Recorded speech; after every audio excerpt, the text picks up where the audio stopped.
you're here today to share your story. I heard about this story and it's beautiful, beautiful. I'm so glad you are willing to open up your heart to our followers on Able. So let's go ahead and talk about you. So tell me a little bit about yourself. Well, thank you for having me. And my name is Kady Sutter, and I am a mom, a wife, and I am a photographer. I had a background in early childhood education and decided after a few years and some struggles that I needed to step away from the classroom. And a couple years after that, I got pregnant with my daughter, Blair.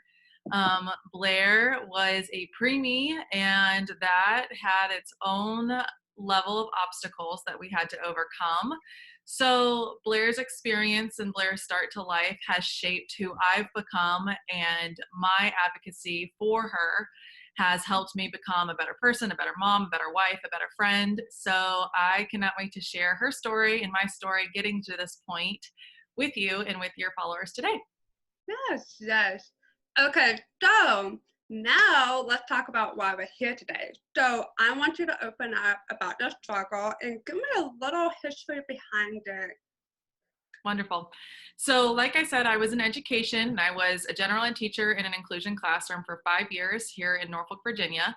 And when my husband and I decided we were ready to start having a family, we immediately got pregnant, but we miscarried at 10 weeks and it was devastating. So we stepped back. I stepped back from teaching. I just needed to eliminate some stress from my life. And as many jobs are getting, the teaching world was becoming very stressful. So we stepped back. 2 years later, still not pregnant. We sought fertility treatment, and through our fourth round of some interventions and some medicines, we were able to conceive Blair. And she had a very atypical pregnancy or typical pregnancy. No major symptoms. I never even got sick. It was fabulous. Yes. Awesome. Good. So, yes, it was wonderful.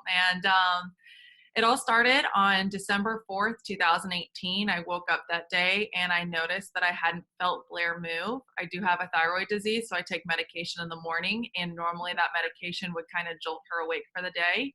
It did not. So I kind of went throughout my morning cautiously optimistic, and around lunchtime, I started having a weird inner gut feeling that something was wrong. And I also want to note I had that same feeling when I had my miscarriage. I had no symptoms of a miscarriage. Oh, Drove myself to the hospital with my husband deployed and was like, something's wrong. They didn't believe me, but in fact, unfortunately, something was wrong. So I have learned to trust that gut instinct over time. And we ended up calling labor and delivery around lunchtime. And they told me to come on in if I was feeling concerned, because if there's any doubt, then there's no doubt. But I was also a nervous first time mom and not sure what I was experiencing.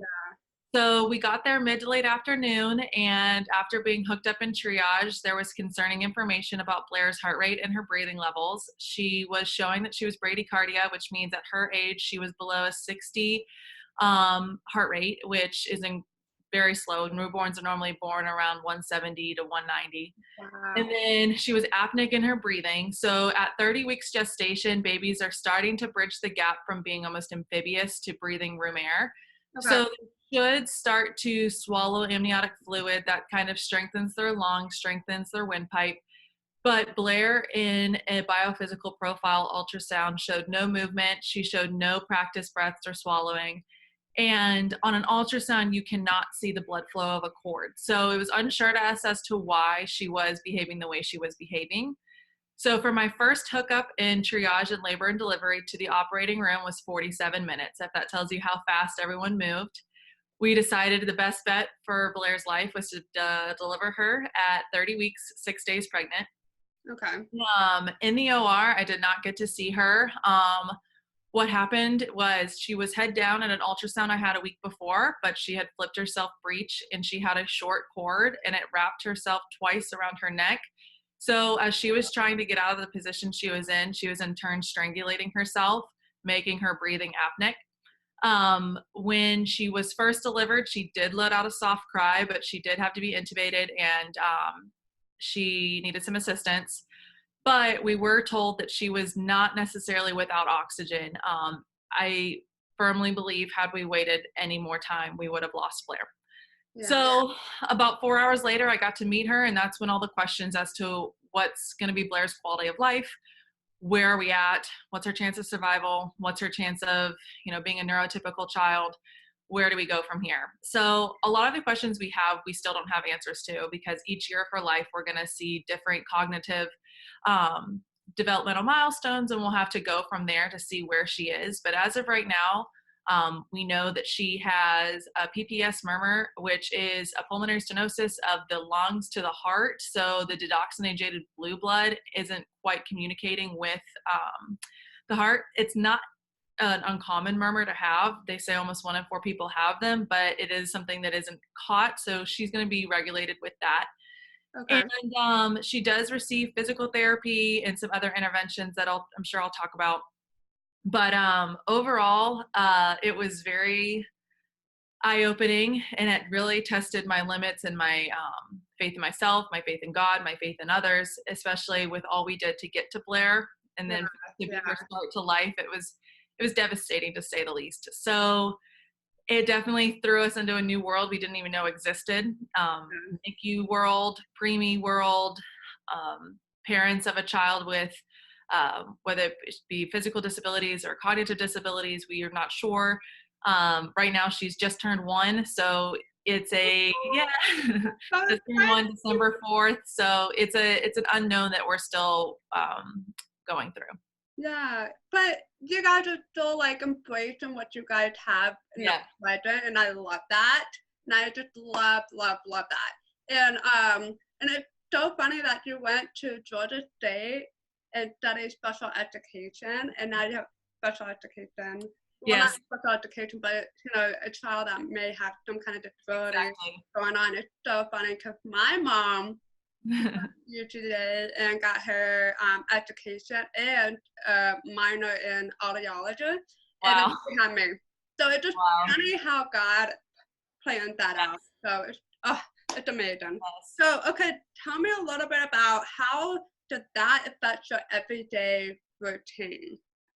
So I was fortunate that I was able to step away from teaching, because now doing photography full time, I have a lot of flexibility with my schedule. So Blair's day-to-day life is whether we do therapy in our home, we have physical therapists that come out and visit us, or we're practicing the physical therapist exercises that we are told to do.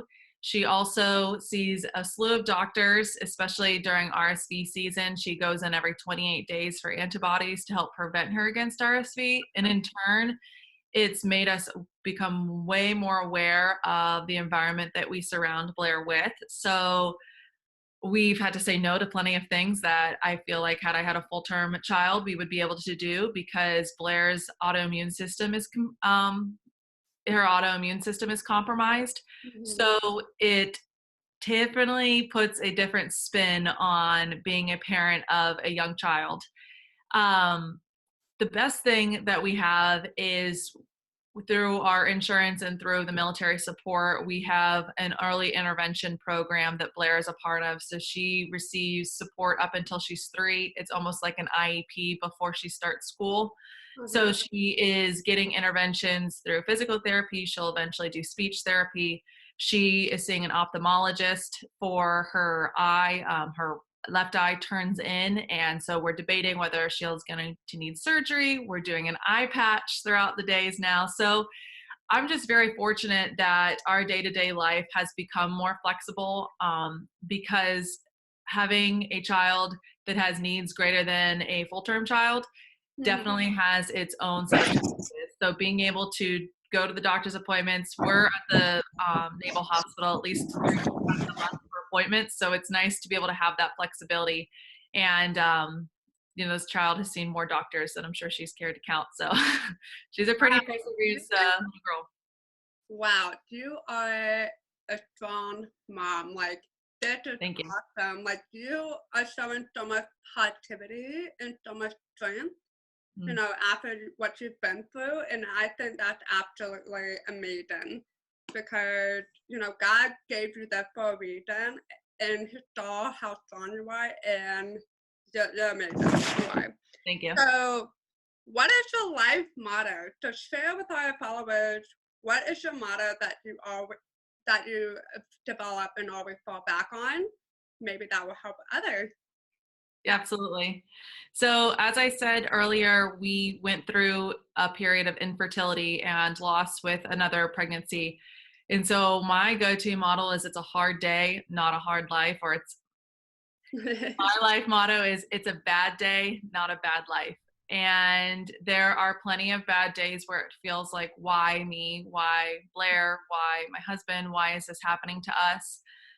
And I fully acknowledge, my husband fully acknowledged, there's definitely people that have it worse, but your bad and your suffering is your bad and your suffering. So to just embrace that this is just a season, the days go, the days end, a new day begins. So if it's a bad day, it's a bad day. It can end with that. But just to embrace that it's not a bad life, we've got this, relinquishing all control and knowing that you can move forward. And when you hit that rock bottom, the only way to go is up. Wow. Wow. You need to be the speaker for able. This is amazing. Yeah. Okay, so where did you go from here? What are your goals for the struggle that you're going to go forward with? So I always questioned why I went into education, why I paid the student loans and everything, Yeah. because I gladly walked away, to be honest. But I now see why my background put me in the situation that I am right now. So my goal is just to continue to be Blair's biggest advocate. Mhm. As a mom, we notice a lot of things that we hope that other people see, whether it be good or whether it be bad. So I've already been able to use the skills that I understand from writing IEPs, from meeting with other parents to help get her the access and the support that she needs to thrive. So my goal is just to keep being her number one fan and to keep pushing her forward in the direction that she needs to grow, and have others that may not understand where Blair's growth and development curve is learn to meet her where she's at and help her succeed with that. That is awesome because I believe that moms who are dealing with, you know, a child who has a disability or a Mhm. medical disability, whatever that may be, um, you can actually be the inspiration leader for them because not a lot of people understand Right. how to go forward with that. And you have the education, you have the knowledge Yes. behind it. And I love that. And I love that because that also helped my mom with my IEP on how to go forward with the plan for How to education. advocate for you. Absolutely. And I know the lingo, and I know a lot of times, dog, sorry. A lot of times schools, it can be very intimidating walking in as a parent and going into an IEP meeting, but equipping yourself with the knowledge you need to advocate is the best thing that a parent can do. Yeah, I agree completely. So, where can our followers find you? If they have any questions about this, where they can find you? Absolutely. Well, you can follow me on Instagram. It is at Kady Sutter, and that's KADYSUTTER. I'm very public about our journey. I was public about our miscarriage, public about our dealing with infertility. I have found the greatest tribe of women by being open. And when we were going through the unimaginable, I just scoured online blogs, and it was such a source of relief for me to know that I wasn't alone in such a hard journey. So feel free to follow along, send me a message. We are very involved with our local NICU, and my goal is to just continue to provide support to parents, especially during the holidays this time of year. Like I said, Blair was born December 4th, and she was discharged she was discharged 5 weeks later. So it was definitely hard over the holidays to leave behind your baby in a hospital. Yeah. So we're very big advocates in helping other families during this transition. The best thing you can do for a parent going through something similar is offer, whether it be gift cards, meal delivery, or even just a support system. There's some silver linings to NICU life, but it's mainly the worst thing in the world. So I'd say the only silver lining is that when she came home, we kind of knew what to do. We were not just 2-day old parents and like, as a Yeah. kid, we knew we got 5 weeks of training on how to be a mom and dad. So That is just be there awesome. for your friends. That is awesome. Well, thank you so much for coming on here and just opening up your heart and sharing your story. I know you will be inspiring mom and future moms out there, because I feel like a lot of future moms Yep. don't prepare themselves for anything that could Yeah. possibly happen. And I just love that Yeah. we're talking about it. And Yes. so thank you again for opening up your heart Of and course. coming on here. And then we'll follow up with you very soon. Thank you. And if you're expecting, do your kick counts. That's what saved Blair's life. Starting at 28 weeks, you should feel them maybe 10 times within a 2-hour period. And if you don't, contact your provider. Okay. So Okay. that's what saved Blair's life. Wow. That's awesome. Your That's kick awesome. Well, anyways, thank you so much for Thank you, Abigail. opening up, and we will follow you and your journey with Blair. Thank you. Have a great day.